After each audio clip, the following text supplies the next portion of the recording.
Welcome back, guys. We are going to do some more winter exercises, things that you can do in the wintertime on the ground. That's fairly easy.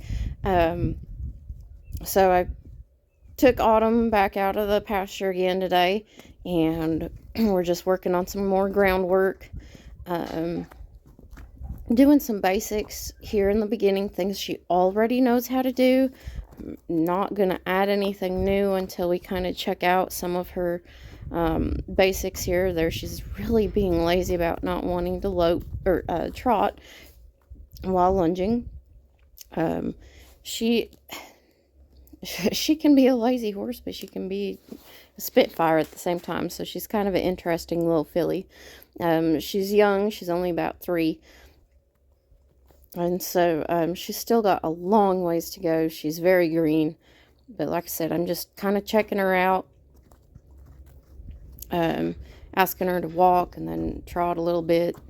But she understands the basics. It's just sometimes she kind of drags her feet with what she really wants to do. And you always try to reward them. Doesn't mean I sit there and feed them treats. But, just letting them have that break, petting on them a little bit. I did find another cockaburn forelock there that I picked out. But, trying to let them know that it's not all about work when we go in that round pen or in that arena or every time I'm going to go catch them.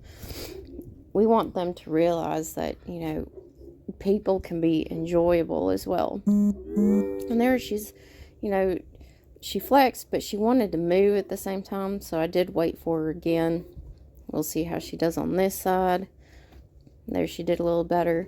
And if you notice, she's gotten a lot better over the last couple days about flexing and flexing almost all the way. Even on her right side used to be really sticky. And there she kind of, I think I asked for her to move her hips over that time. Yeah, I did. I was rewarding her. Sorry, I don't always remember what I do every horse every time I video. And so there I asked for her to flex. You don't ask them to move their hips over every time. You will go back to your basics. Otherwise, they'll just always move their hips every time you flex them. She kind of got curious and nosy. Not rude or pushy, just kind of curious and nosy. And that's fine. I'll let them do that. If they're going to bite or do anything that way, we don't allow for that, kind of put a stop to it. But she's not nippy, bitey, that sort of thing. She just kind of got curious there. And there I moved her hips over a little bit again. She mostly moved her front end over. But that's okay too. And there I just asked for her to flex.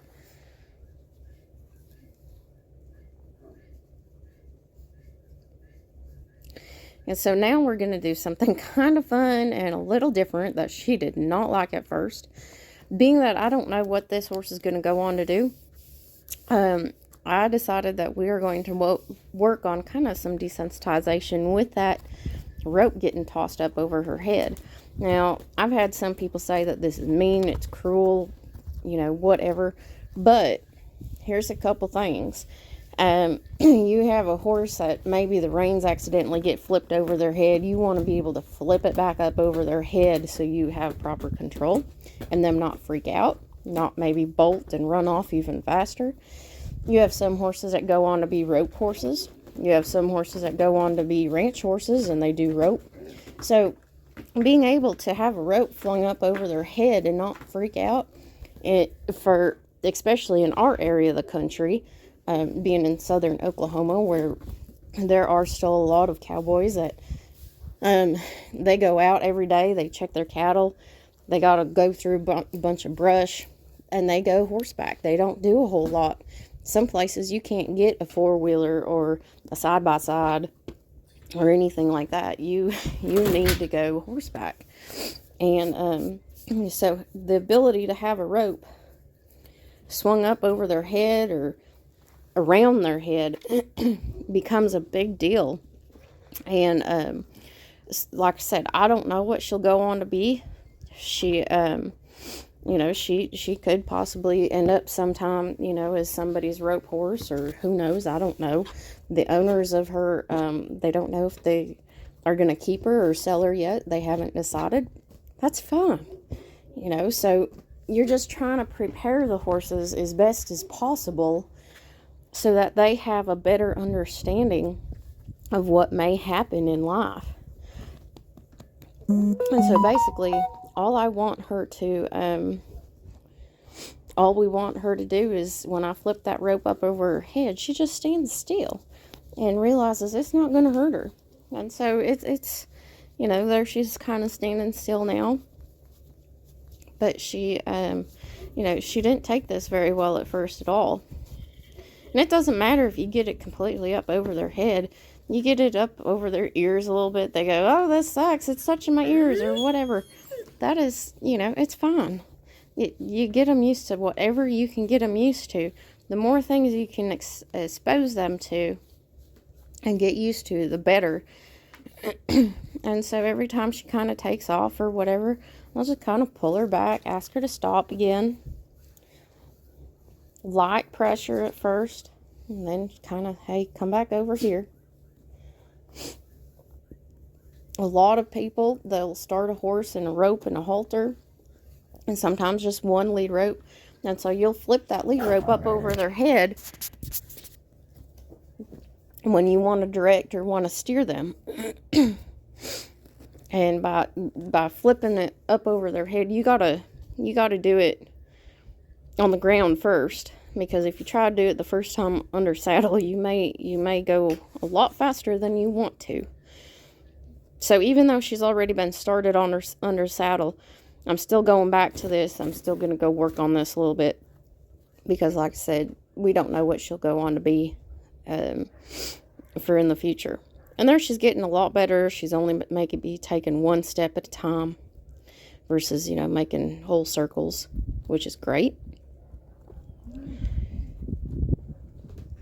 And this is something that's not going to just be done in one day. It's going to take a couple days for her to kind of realize that this is not that big a deal. And if you notice, I pretty much only work on one side, because that's the side that she kind of...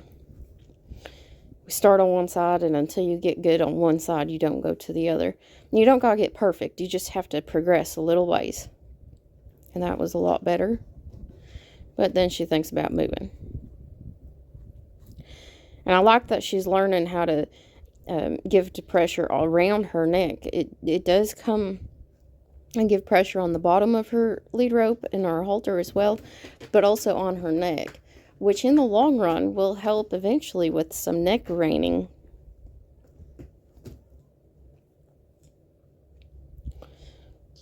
And her being curious about it, that's fine too. See how she kind of just, you know, okay, she's thinking about it. She is really trying to figure this out. She's licking her lips there a little bit, which is great.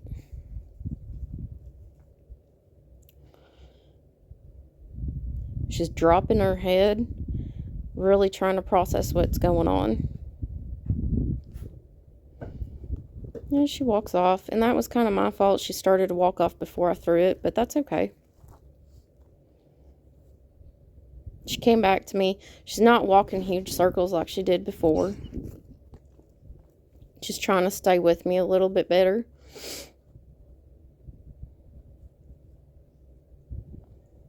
She's a sucker, you know, for petting and scratching and loving anyway. That's kind of her personality.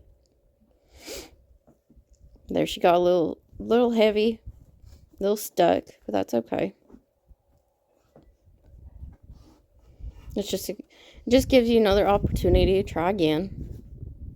It doesn't mean right or wrong. They don't look at it as right or wrong. They just look at it as, you know, what they think they need to do.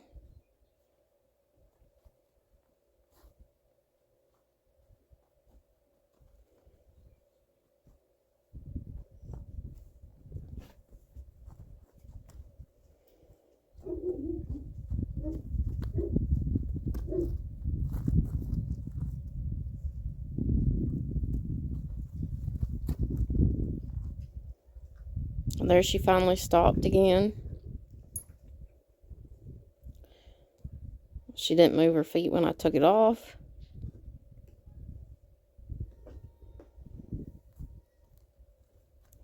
And so, like I said, this is not a one-day process. This is going to take several days for her, especially for both directions.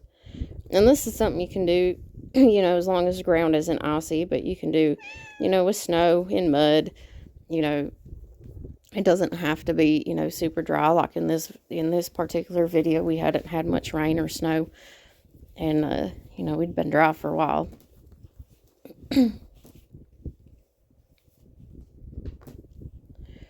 So she's getting better. You can kind of see that, she's willing to stand a little longer. She's not having as many issues, and that's a good start, and that's where we're going to end.